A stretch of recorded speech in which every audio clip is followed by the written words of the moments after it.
नमस्कार फ्रेंड्स, मैं doctor Anuj India TV online in TV media network से हूँ और आज झारखंड डेवलपमेंट कॉन्क्लेव 2022 और आज उसमें शिरकत करने वाले और कोऑर्डिनेटर प्रोग्राम के मेरुदंड जिसको कह सकते हैं, सेंटर पॉइंट, श्री राजीव रंजन सिंह जी, जो पूर्व आईपीएस और भारत सरकार के लिए खास करके पुलिस विभाग में इनके काम करने के बड़े बड़े मिसाल कायम हैं और हम जानते हैं इनको। तो आज मैं इनसे ये जानना चाहूँगा कि झारखंड डेवलपमेंट कॉन्क्लेव के विचार की उत्पत्ति के पीछे कारण क्या थी और इसका विज़न और रीजन क्या है।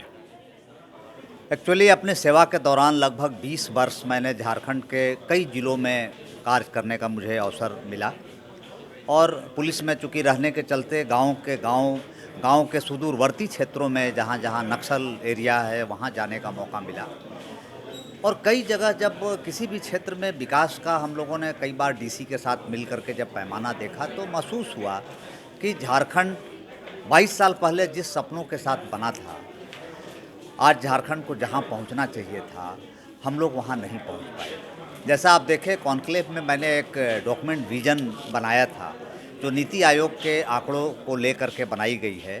नीति आयोग के अनुसार हम लोग आज जो झारखंड सबसे one of the richest mineral state है इंडिया में, वो गरीबी के पैमाना में नीचे स्तर से दूसरे स्थान पर है पूरे भारत देश में।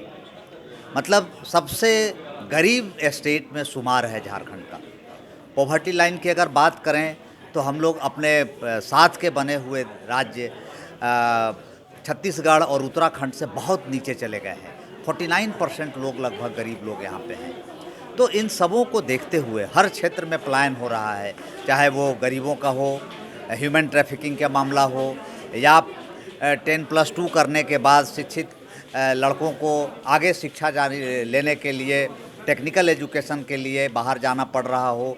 हर स्तर पे आप देखेंगे तो यहाँ का युवा को मजबूरी में यहाँ से बाहर जाना पड़ रहा है। तो बहुत ज़रूरी है कि हम लोग झारखंड के लिए सोचें, बाकी सब चीज़ों को भुला करके झारखंड के विकास की बात करें और झारखंड कैसे विकसित राज्य हो इस पर मंथन हो। यही सोच करके इस कॉन्क्लेव का आयोजन किया गया था। सर, मैं ये भी जानना चाहूँगा कि इस कॉन्क्लेव के पीछे जो रीज़न आपने बताया, इसमें बड़ी सारी चीज़ों की होमवर्क करने की आवश्यकता पड़ेगी और आप जैसे लोग हैं तो हम लोग विश्वस्त हैं और आप से ये सारी चीज़ें संभव हैं। तो इतना बड़ा टास्क जो आपने लिया है, झारखंड के लिए एक बहुत बड़ा माइलस्टोन बनने जा रहा है, तो उसमें आप आगे की क्या क्या योजनाएं हैं जिसमें कुछ आप हमारे व्यूवर्स के लिए बताएं। एक्चुअली सबसे पहले तो हम लोग ये सोचे हैं कि जैसे अभी जमशेदपुर से हम लोग शुरुआत किए हैं, तो झारखंड के जो मेन ज़िले हैं वहाँ पर हम लोग जा कर के वहाँ के लोगों को, यूथ को इसके लिए जागृत करें। इस तरह का कॉन्क्लेव बाकी जगहों पर भी किया जाए और बेसिकली पॉलिटिशियंस के अंदर में चेतना जगाने का काम हम लोगों को करना है कि पॉलिटिशियंस मजबूर हो जाएं झारखंड के विकास के लिए सोचने पर। सबसे इम्पॉर्टेंट ये है कि जनता जब तक जगेगी नहीं तब तक ये हालचाल रहेगा। जब तक जनता बटी हुई रहेगी कास्ट में, बाहरी भीतरी में, आदिवासी नन आदिवासी में, तब तक यही हाल रहेगा। हमें इन सबों से ऊपर उठ करके झारखंड के बारे में सोचना होगा और जिस दिन हम पॉलिटिशियन को मजबूर कर देंगे झारखंड के बारे में सोचने के लिए, उस दिन झारखंड निश्चित रूप से विकास के रास्ते पे चल देगा, मेरा पूरा विश्वास है। धन्यवाद सर, आपने बहुत महत्वपूर्ण जानकारी दी और इंडिया टीवी ऑनलाइन और इन टीवी मीडिया नेटवर्क की तरफ से धन्यवाद। धन्यवाद सर।